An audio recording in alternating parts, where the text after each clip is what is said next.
Hi, everybody.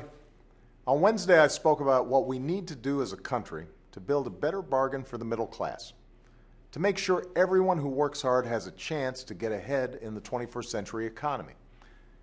You see, over the past 4.5 years, America's fought its way back from the worst recession of our lifetimes.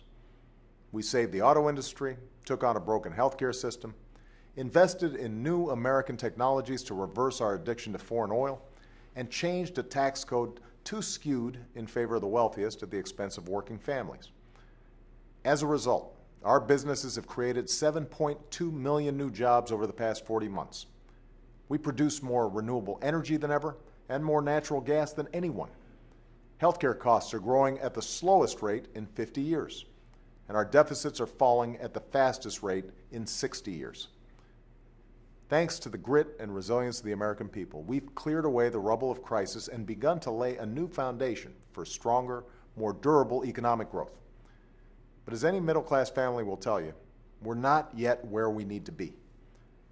Trends that have been eroding middle-class security for decades, technology that makes some jobs obsolete, global competition that makes others movable, growing inequality, and the policies that perpetuate it, all those things still exist.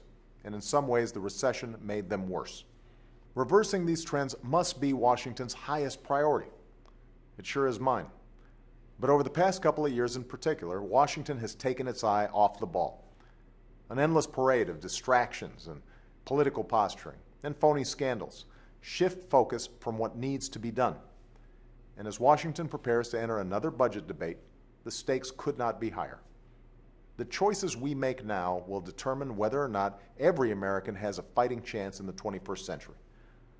If we don't make the investments necessary to make America a magnet for good jobs, if we don't invest in education and manufacturing and research and our transportation and information networks, we might as well hit the pause button while the rest of the world forges ahead in a global economy. And that's certainly not going to fix what ails the middle class. Here's what will.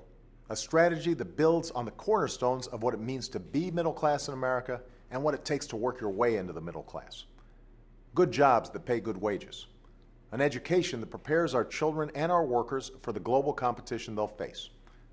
Home ownership that's built on a solid foundation where buyers and lenders play by the same set of rules.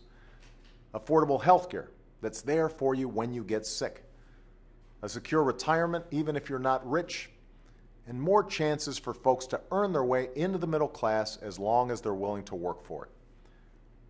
Over the next several weeks, in cities and towns across the country, I'll continue to lay out my ideas in each of these areas, because reversing the forces that have conspired against the middle class for decades will require more than short-term thinking.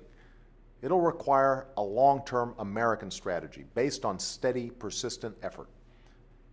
I know there are members of both parties who understand what's at stake, and I'm open to ideas from across the political spectrum, as long as they meet the test of strengthening the prospects of hardworking families.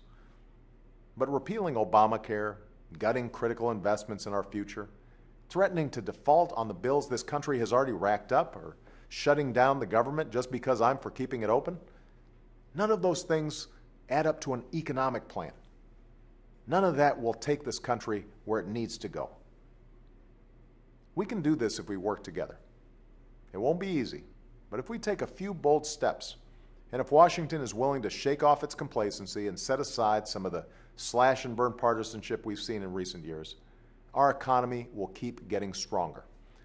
And as long as I have the privilege of holding this office, I will spend every minute of every day doing everything in my power to make this economy work for working Americans again, to build that better bargain for the middle class, to make sure that the American dream is something that's achievable for everybody, not just today, but for decades to come.